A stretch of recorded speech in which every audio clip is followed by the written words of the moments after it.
हम बता रहे थे 1 plus x to the power n, sir n C 0 x to the power 0, क्योंकि 1 पे इधर कुछ भी पावर देंगे तो कोई फायदा, 1 को इग्नोर करते। हम पहले वाले पे पूरा पावर देते थे, दूसरे पे 0 पावर देते थे, फिर एक पे बढ़ाते जाते थे, एक पे घटाते जाते थे, बढ़ाते जाते थे, घटाते जाते, ऐसे ही चलते थे। तो हम सीधा NC0 पहले वाले पे कुछ नहीं दिया,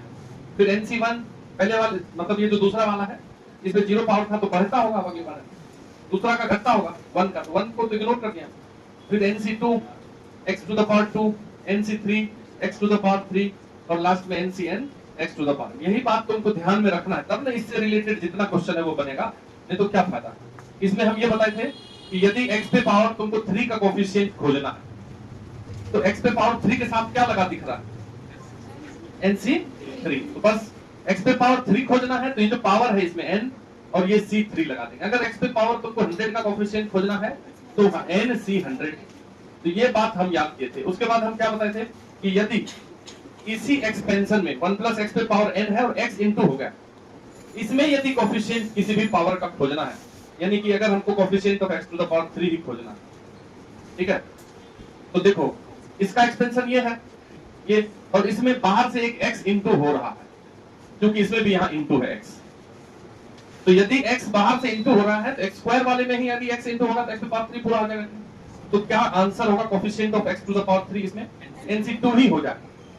यदि x पहले x पे पावर 1 इसमें दे दिया गया है तो जो आंसर होगा उसमें एक घटा देना। अगर x पे पावर 3 का कोफिशिएंट पूछा जा रहा है तो NC2। यदि तुमको x स्क्वायर इंटू कर दिया जाए इसमें 1 प्लस x पे पावर n में, और कोई हमसे पूछे इसमें बताइए coefficient of x to the power 3, इसमें टोटल में x टू द पावर 3 चाहिए, तो स्क्वायर तो मिल ही रहा है, जहां इसमें x पे पावर 1 मिलेगा वही ना x पे पावर 3 हमको मिल जाएगा। तो मतलब क्या हमको आंसर में लाना है, इसमें जो x पे पावर 1 का कोफिशिएंट है वही लिख दीजिए आंसर, मतलब 2 जो है वो एक्स्ट्रा है इसलिए 3 में से घटा दीजिए 2 को तो 1 बचेगा, NC1 आंसर हो जाएगा। और यदि 1 plus x to the power n में x स्क्वायर डिवाइड होता तो हमको x पे पावर 3 को खोजने के लिए ऊपर 5 खोजना पड़ता, जहां इसमें x पे पावर 5 होता वहीं पे ये 2 वाला उसको डिवाइड करके x पे पावर 3 पूरा कर देता। थोड़ा सा अपने से भी सोचना है, ठीक है। तो पिछले दिन हम यही तो समझाए थे, फिर से बता रहे हैं, कोफिशिएंट ऑफ x पे पावर 3 अगर इसमें चाहिए टोटल में तो ऊपर में x पे पावर 5 खोज लो, इस टोटल में x पे पावर 3 हो जाएगा। ऊपर में x पे पावर 5 मतलब NC5 हो जाएगा। तो तुम ये बात नहीं समझ के भी याद कर सकते हो। कैसे याद करेंगे कि यदि इनटू में है कोई x का पावर तो आंसर देते वक्त अगर x पे पावर 3 पूछा है तो ये 2 घटा दीजिए 1, NC1 आंसर। और यदि डिवाइड है x पे पावर 2 तो आंसर में 3 में जोड़ देना, जो पूछ रहा है उसमें जोड़ देना, 2 जोड़ दिए 3 में 5 हो गया तो NC5 आंसर। तो इनटू में घटाना है, डिवाइड करते वक्त जोड़ देना। अब ये सोच सकते हो कि डिवाइड करने का मतलब होता है कम करना, डिवाइड एंड रूट, तो हमको आंसर देते वक्त बढ़ा देना, और इनटू करने का मतलब होता है बढ़ाना, कोई भी चीज में प्रोडक्ट करके तो मतलब आंसर देते वक्त घटा देना, उल्टा कर देंगे। तो तुम नहीं समझ के भी याद कर सकते हो। 1 प्लस जो चीज है, यदि 1 प्लस एप्पल हो जाए और इस पे पावर n हो जाए तो एप्पल का पावर बढ़ेगा, जैसे यहाँ x का पावर बढ़ा कि नहीं बढ़ा, मतलब NC0 एप्पल पे कुछ नहीं पावर, NC1 एप्पल पे 1 पावर, इस तरीके से बढ़ता जाएगा। NC2 जो है वो बढ़ते जाएगा और लास्ट में NCn पूरा पावर। यहाँ जो रहेगा उसी का पावर जो रहे। अगर 1 प्लस 1 बाई एक्स रहे क्या करना है, NC0 ये 1 बाई एक्स पे पावर 0, बोलो उसी का पावर बढ़ाते जाओ। NC1 1 by x to the power 1, NC2 1 by x to the power 2 and NCn 1 by x to the power n। काम खत्म। समझे कि बात क्या बोल रहे हो? तो जो 1 के बगल में है उसी का पावर बढ़ाना, 1 को छोड़ देना, भूल जाना। जैसे अपना क्वेश्चन ये था, find coefficient of x to the power 5 in the expansion of 1 plus x to the power, क्या लिखा था, 1 plus x to the power 4 and 1 plus x square to the power 5। तो दोनों अलग अलग है, अगर दोनों में 1 प्लस x ही होता अंदर में तो दोनों को इंटू कर देते, टोटल पे पावर दे देते। क्योंकि यहाँ 1 प्लस x है, यहाँ क्या है x स्क्वायर, इसलिए आराम से इस क्वेश्चन को सॉल्व करना था हमको, तो हम दोनों को पहले लिखते हैं। 1 plus x to the power 4 को सॉल्व करते हैं, इसको 4 2 1 प्लस एक्स पे पावर 4 था, ठीक है 4, इसको सॉल्व करते हैं तो 4c0 x to the power 0, x का पावर बढ़ते जाएगा, 4c1 x पे पावर 1, 4c2 x पे पावर 2, 4c3 x पे पावर 3 and 4c4 x पे पावर 4, ये पूरा सॉल्व हो गया। अब 1 प्लस x पे पावर 2 x पे पावर 5 है, तो 5c0 1 के बगल में कौन है, उस पे पावर 0, 5c1 x स्क्वायर पे पावर 1, 5c2 x स्क्वायर पे पावर 2। अच्छा बताओ हमको कोफिशिएंट किसका पूछ रहा है, 5 पावर का, तो यहाँ कहां तक पहुंच गए हम, x स्क्वायर पे स्क्वायर का क्या मतलब हुआ, कितना पावर, अगला वाला में क्या होगा, x स्क्वायर पे पावर 3, अरे अगला वाला में x स्क्वायर पे कितना पावर होगा, तो कितना पावर हो जाएगा, तो काहे जाएंगे वहां, जब हमको 5 ही जाना है, पूछ रहा है x का पावर 5, तो क्या हम 6 पावर लिख के क्या कर लेंगे, बात समझ रहे हैं, जो हमको चाहिए उतने ही दूर तक जाना है, फालतू काहे की दिमाग लगाए हम, ठीक है। इसके बाद हम छोड़ देते हैं, इसके बाद डॉट डॉट, अब इनटू करते हैं, ठीक है, x पे पावर 5, अब हमको इन दोनों को प्रोडक्ट करना है, इसको अच्छा जैसे कोई तुमको बोले कि a plus b into x plus y करिए, सब कर देगा कि कोई बच्चा कैसे, कोई है जो इस दोनों को प्रोडक्ट नहीं कर पाएगा, करेगा कैसे करेगा, तो a into x, a into y, b into x, b into y, पहली बात ये अच्छा लगा। अब यहाँ इसको गुणा करना है, तो ये सब भी ये सबसे गुणा होगा नहीं होगा, ये जो पहला वाला है ये सबसे मल्टीप्लाई होगा, फिर ये दूसरा वाला सबसे मल्टीप्लाई होगा, फिर ये तीसरा सब सबसे मल्टीप्लाई होगा, हो गया मल्टीप्लाई। तो अपने को काम क्या करना है, अपने को सिर्फ कोएफिशिएंट खोजना है, कोएफिशिएंट ऑफ x पे पावर 5 खोजना है, किसमें, इस दोनों के प्रोडक्ट में, 1 प्लस x पे power 4 into 1 plus x square पे पावर 5। अब इनटू करो कि ये किसी से भी इनटू हो करके क्या x पे पावर 5 पूरा आएगा, यहाँ पे x पे कितना पावर है,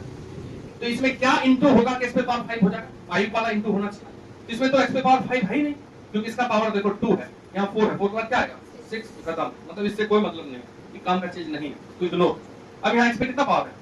इसमें कौन इनटू होगा, 4 वाला कोई दूसरा है, इसमें ऐसे ब्रैकेट ले लिया और 4 वाला में भी ब्रैकेट, मतलब ये दोनों जब इनटू होता होगा तो उसके साथ x पे पावर 5 पूरा हो जाएगा, तो ये दोनों का कोएफिशिएंट केवल इनटू कर दीजिए, 4c1 और वहां 5c, चलो हो। अब ये 2 वाला देखो, 2 वाला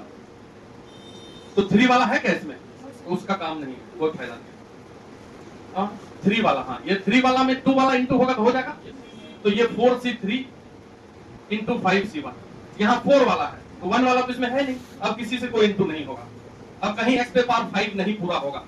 जब ये सब सबसे इंटू होगा 2 ही बार x पे पावर 5 आएगा, तो वो दोनों का कोएफिशिएंट लिख देना, तो सबको लिख के भी लिख सकते हैं हम, उतना टाइम है तो, लेकिन हम ऐसे देख लेंगे कि अच्छा ये वाला 4 वाला के साथ जाएगा तब हो जाएगा, ये वाला 2 वाला के साथ जाएगा, और किसी के साथ कोई जाएगा तो कोई फायदा नहीं, 5 नहीं बोलेगा। अब 4c1 कितना होता है, 4 होता है, 5c2 कितना होता है, 10 होता है, उधर से बोला कोई, तुम लिख दिए। अब 4c3 कितना होता है, 4 होता है, क्योंकि 4c1 और 4c3 बराबर ही जाएगा, नीचे वाले को जोड़ने से ऊपर वाला हो जाएगा, फिर 5c1 कितना होगा 5, ये 40 20 60 तो 60, ठीक है 60 आंसर हो गया, 60 का ऑप्शन। इस प्रकार से हम इस टाइप के क्वेश्चन को बना सकते हैं, इनटू वाला मन करेगा तो एक बार नोट कर लेते हैं, नोट जरूर करें सभी लोग। यदि कोई हमसे पूछे कि 1 प्लस एक्स पे पावर n है और नीचे x3 है, x पे पावर, पूछ रहा है कि इसमें टर्म, इसमें जो इंडिपेंडेंट ऑफ x वाला टर्म होगा उसका क्या कोएफिशिएंट होगा। क्वेश्चन क्या पूछ रहा है कि इसमें find coefficient of term independent of x। हम बार बार छोटा छोटा बात पे क्यों जा रहे हैं, क्योंकि जब भी क्वेश्चन आएगा अच्छा छोटा बात क्लियर होना चाहिए, तभी हम सोच पाते हैं, कोई बात ही नहीं। टर्म इंडिपेंडेंट ऑफ x, तो इसमें हमको कौन सा टर्म का कोएफिशिएंट पूछ लिया, जिसमें x नहीं हो,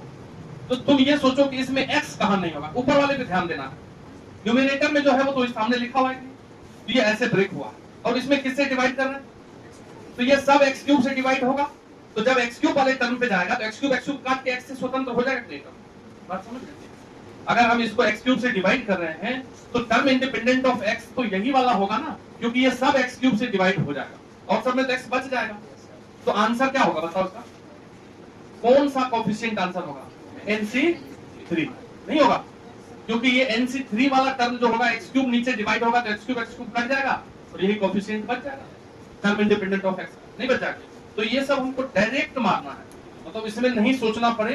काहे कि ऐसे दिमाग में सोचना है कि 1 प्लस एक्स पे पावर n है ऊपर, तो x का पावर बढ़ते जाएगा, x का पावर 0 होगा, पहले 1 होगा, फिर 2 होगा, फिर 3 होगा, ऐसा चलेगा मन में, और नीचे सब में x पे पावर 3 डिवाइड होगा, तो जब x पे पावर 3 वाला होगा वही ना टर्म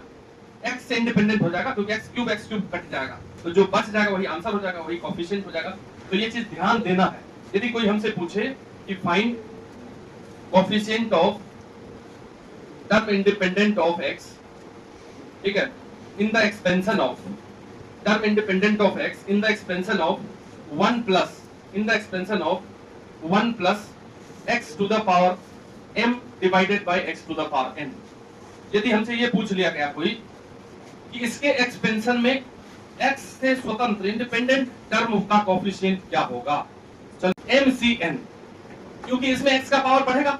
x का पावर 0, x का पावर 1, x की पावर n1, x की पावर 2, 3, x की पावर 4, इस तरीके से बढ़ते बढ़ते नीचे x पे पावर n है, तो जहां x पे पावर n आएगा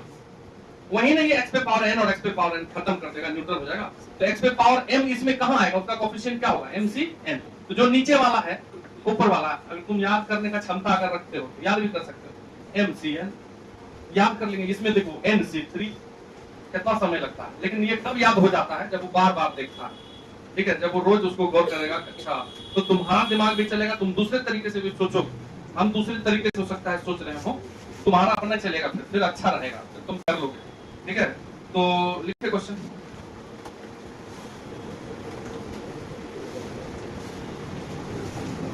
ये सब छोटा छोटा लिख लेना ना। Find coefficient of term independent of x, term independent of x in the expansion of, ये जो दो को लिखा है वो लिख लेना, in the expansion of 1 plus x to the power m, in the expansion of 1 plus x to the power m into 1 plus 1 by x to the power 1 plus 1 by x to the power n। देखो अपने पास ये लिखा हुआ है 1 plus x to the power m into 1 plus 1 by x। अब इसको थोड़ा या तो तुम इंटू करके भी बना सकते हो जैसे हम अभी किए थे दो को, लेकिन ऐसा नहीं है कि जैसे जनरली बच्चों में क्या आदत है कि एक टाइप बता दिया गया, अब वो अगला क्वेश्चन उसी से सोचेगा, माइंड कमजोर हो गया। तुम खुल के सोचो, कोई दिक्कत थोड़ी है, कुछ भी करके बना सकते हैं, जैसे हम बनाए वैसे ही सोच रहे हैं, उसके आगे सोचते ही नहीं। तो 1 प्लस एक्स पे पावर m तो है, अब इसको हम जब इंटू कर देंगे तो ये x इधर आ जाएगा, नहीं आ जाएगा, ये x ऊपर क्या बचेगा बताओ, 1 प्लस x ही बचेगा, x plus 1 that is 1 plus x, तो 1 प्लस x और नीचे एलसीएम में x हो जाएगा, इस पे पावर m n नहीं होगा। तो बताओ ये ऊपर दोनों सेम है कि नहीं, base 1 plus x 1 plus x, ऊपर वाले को इंटू कर देंगे तो 1 प्लस x पे क्या पावर हो जाएगा, m plus n power add, और नीचे ये x पे पावर कितना बचा हुआ, ये दोनों क्वेश्चन देख लो। इसका इसमें अगर टर्म इंडिपेंडेंट ऑफ x है तो nc3, इसमें अगर टर्म इंडिपेंडेंट ऑफ तो mcn, इसमें टर्म इंडिपेंडेंट ऑफ x क्या होगा, m प्लस ncn। क्या बुद्धि है, ठीक है, आंसर क्या हो जाएगा m प्लस ncn। बोलो बोलो, अब ये तुम आंसर लाए, ऑप्शन में ये नहीं रहेगा, एक भी ऑप्शन में नहीं रहेगा, नन भी नहीं रहेगा, समझे। ऑप्शन में क्या रहेगा, ऑप्शन में रहेगा ये m प्लस ncm। तो देखो दोनों बराबर ही है कि नहीं है, क्योंकि नीचे वाला को जोड़ के देखो, नहीं समझे, अरे समझ रहे हैं तो बोलोगे ना, नहीं समझने का क्या मतलब होता है, देखेंगे सिर्फ, हम ही पूछे तुमसे सब कुछ, कितना बार बताएंगे अगर 100c50 है या 100c20 है तो ये 100c कितना के बराबर होगा, यहाँ क्या बने बताओ, 20 के अलावा क्या बन सकते हैं, 20 पे तो बराबर होगा ही, क्योंकि 100c20 और कुछ बच सकते हैं क्या, बोलो बोलो बताएं, 80 भर सकते हैं। दो बाइनोमियल कोएफिशिएंट तब बराबर होते हैं जब नीचे वाले को जोड़ने से ऊपर वाला हो जाए, नहीं बताएं, सब दिमाग से उतर रहा है, रिवाइज नहीं करते। देखिए हम सब तो देखो नीचे वाले को जोड़ो को यदि, तो m और n है यहाँ पे, तो m प्लस n पूरा हो जाएगा ना ऊपर वाला। तो यदि कभी किसी बाइनोमियल थ्योरम में इस टाइप खूब ऑप्शन चेंज कर देगा, आंसर आएगा ये बनाने से लिखा रहेगा ये, तो दोनों तो एक ही चीज है, हम इसको मार देंगे, ठीक है, ये लिखे चाहे ये लिखे, हम ये बता रहे, ठीक है। तो 1 प्लस एक्स वाला थोड़ा सा कुछ क्वेश्चन कर रहे हैं, तो जब हम बोर्ड पे कर ही देते हैं, लेकिन क्या है कि तुम घर में नहीं करोगे तो नहीं होगा, ठीक है। देखिए find coefficient of x to the power 50, find coefficient of x to the power 50 in the expansion of 1 plus x cube to the power 100, find coefficient of x to the power 50 in the expansion of 1 plus x cube to the power 100, 50 बोल रहा नहीं होगा, तुम क्या बोल रहे हो, answer आएगा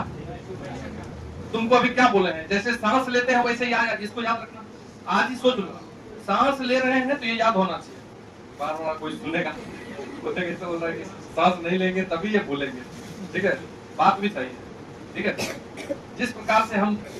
रहते हैं जीते हैं उसमें जो पार्ट एकदम नेसेसरी है वैसे ये नेसेसरी है। यदि 1 प्लस एप्पल है तो एप्पल का पावर बढ़ेगा, यदि 1 प्लस तुम है तो तुम्हारा पावर बढ़ेगा। तो यहाँ 1 प्लस क्या है, इसका पावर बढ़ेगा, एक्स क्यूब पे पावर होगा 0, फिर एक्स क्यूब पे पावर होगा 1, फिर एक्स क्यूब पे पावर होगा 2, एक्स क्यूब पे कुछ और पावर देंगे 50 होगा, सोच लो होगा कभी। एक्स क्यूब पे यदि तुम कोई भी इंटीजर पावर देंगे 3 में कोई इंटू होगा, जैसे 16 देंगे तो एक्स पे पावर 48 देगा, 16 के बाद 17 जैसे ही आएगा तो 51 ना हो जाएगा, बीच वाला तो मिस हो गया ना 49 है ना 50 है, समझ रहे बात क्या बोल। इस प्रकार से हम ऐसे सोच के बताएंगे, आंसर क्या होगा 0, मतलब वो टर्म ही नहीं आएगा जिसमें एक्स पे पावर 50 आएगा। काहे के लिए आएगा एक्स पे पावर 50, क्योंकि एक्स क्यूब का पावर बढ़ेगा, कहां एक्स पे पावर 50 आएगा। अब ये तो हम तो डायरेक्ट 0 लिख दिए, तुम घर जाके इसको नहीं लिखोगे, अपनी लैंग्वेज में लिखोगे कि क्या हुआ, तब ना तुम बाद में रिवाइज करोगे, अगले साल तो पता चलेगा ये हुआ, तो भूलना ही है, कोई उपाय नहीं है, ठीक है, बना दिए थे, ये भूल रहे थे। अच्छा, अब चलो इसी में यदि इसी क्वेश्चन को थोड़ा चेंज कर दिया जाए, ठीक है, सेम टू सेम क्वेश्चन को यदि चेंज कर दिया जाए, फाइंड, ये बगल में लिख लेना है, फाइंड कोएफिशिएंट ऑफ x पे power 50 in the expansion of 1 plus x cube to the power 100, तो है इसी बाहर x निकाल दो, ठीक है, x लगा दिए। अब बताइए x पे पावर 50 पूरा करना है, उसका कोएफिशिएंट क्या होगा, सोच के ही बताना है, कोई टेंशन नहीं चलेगा, क्या चलाएंगे, इसमें भी 0, क्योंकि एक x तो दे ही रखा है, मतलब 49 चाहिए, तब ना वो 50 पूरा हो जाएगा। x पे पावर 3 का पावर 49 भी नहीं होता, 48 होता है, देन 51 होता, तो ना तो 48 के बाद 49 होगा ना 50 होगा। तो अगर x निकाल दिए यहाँ पे बाहर लगा दिए हैं, यानी कि टोटल में हमको x पे पावर 49 चाहिए, तो वो भी नहीं पूरेगा, कहां x का कौन सा पावर 49 हो जाएगा, तो इसका भी आंसर क्या होगा 0 ही होगा। लेकिन यदि x स्क्वायर होता है यहाँ तब बन जाता, यदि यहाँ x स्क्वायर बाहर का होता तो 48 चाहिए कि नहीं चाहिए, तो 16 में हो जाएगा, तब आंसर क्या होगा 100 से 16। यदि क्वेश्चन में ये आ जाए find coefficient of x to the power 50 in the expansion of x square into 1 plus x cube to the power 100, तो स्क्वायर यहाँ है तो इसमें 48 खोज लो, तो x पे पावर 3 पे ऐसे सोचो कि क्या पावर देने से 48 होगा 16, तो यानी कि इधर n से 16 लगा रहेगा, तो 100 से 16, तो आंसर क्या हो जाएगा इसका 100 से 16। तो जब तक तुम सोचोगे नहीं तब तक कुछ नहीं, सोचना शुरू कीजिए और हमको बताओ कि सर पूछिए आप हमसे, हम दिमाग लगा लिए, एक बार दिमाग लगा के अगर सोचोगे तभी ना अपनी कॉन्फिडेंस में रहोगे, ये सबसे इस टाइप का कभी भी पूछ सकते हैं, बता। चलो लिखो, find coefficient of x to the power 50 in the expansion of 1 plus x to the power 1 plus x to the power 101 into 1 minus x plus x square to the power 100। देखो ये क्वेश्चन आया JEE में, ठीक है, अब तो तुम बनाओगे लिखा, ये भी है लेकिन है हल्का, ठीक है, हाँ 101 है वो, और उस पे 100 है, दोनों को अलग अलग पावर है, ठीक है, एक पे 101 है एक पे 100 है, ठीक है। तो कैसे सोचेंगे, दोनों पे पावर है कि 100 रहता तो दोनों को इनटू कर देते अंदर में, तो 100 मान लो, ये को हटा लेते हैं, कि 1 प्लस एक्स निकाल लिए, है को पावर बचा 100, तो अंदर में इंटू कर दो 1 plus x into 1 minus x plus x square to the power 100। कोई दिक्कत, इस 101 वाले में से आउट कर दिया, दोनों पे 100 पावर है, दोनों एक साथ। ये क्या है, ये है a plus b into a square minus a b plus b square, a plus b into a square minus a b plus b square क्या होता है, ये क्या होता है बोलो, a cube plus b cube. तो यहाँ ये a है ये b है, a स्क्वायर मतलब 1 का स्क्वायर माइनस ए बी मतलब x इंटू 1, बी स्क्वायर है ना सेट, तो ये a cube plus b cube है। अब जो बच्चा आज एग्जाम दे रहा था जाएगा उसको इतना आइडेंटिटी तो आना चाहिए कम से कम, तो अगर इन दोनों को इंटू करेंगे तो a cube plus b cube है, दैट इज a क्यूब मतलब 1 का क्यूब, b क्यूब मतलब x का क्यूब, और इसमें पावर 100। बोलो बोलो, इसी में हमको x की पावर 50 चाहिए। यदि कोई तुमको बोले a plus b into apple, apple बराबर बोलते हैं, ठीक है, ठीक, a plus b into apple को क्या लिखोगे, a into apple, b into apple, इतना तो तेज है। तो ये हो गया a प्लस b, ये एप्पल हो गया पूरा। तो a 1 इंटू दिस, समझिए बात, 1 में एक बार ये पूरा ये कंप्लीट इंटू कर दो, तो 1 में इंटू करने से तो कोई फर्क नहीं पड़ेगा, लिखना नहीं। प्लस अब एक बार x में इंटू करेंगे पूरा को, तो x into 1 plus x cube पे पावर 100। बताओ इसमें कोएफिशिएंट ऑफ x पे पावर 50 क्या होगा, अभी पढ़े। इसमें ये पहला वाला में x पे पावर 50 का क्या कोएफिशिएंट सर 0, अभी कहां बताया x पे पावर 3 है तो उस पे कोई भी पावर 50। इसमें x पे पावर 50 का क्या कोएफिशिएंट 0, क्योंकि इसमें 49 वाला भी तो ये क्वेश्चन है, इसमें 49 से ये बाहर एक x उसमें भी नहीं होगा, तो कोएफिशिएंट ऑफ x पे पावर 50 दोनों में 0। देखिए ये दो क्वेश्चन को मिला के एक क्वेश्चन पूछा, ये अलग हुआ, छोटा सा हम पहले कराए, ये भी करवाए, लेकिन एक ऐसा एक्सप्रेशन दे दिया कि जो सॉल्व होकर के वहीं पे गया। मतलब कोएफिशिएंट ऑफ x पे पावर 50 x में कितना आंसर हो जाएगा सर 0 नहीं आएगा इसमें। बस मतलब ऐसा तो नहीं है कि बहुत बड़ा है, ये कुछ से कुछ लिखा हुआ है। सिंपल वे में अगर ऐसे इस टाइप से सोचें तो काम होता है।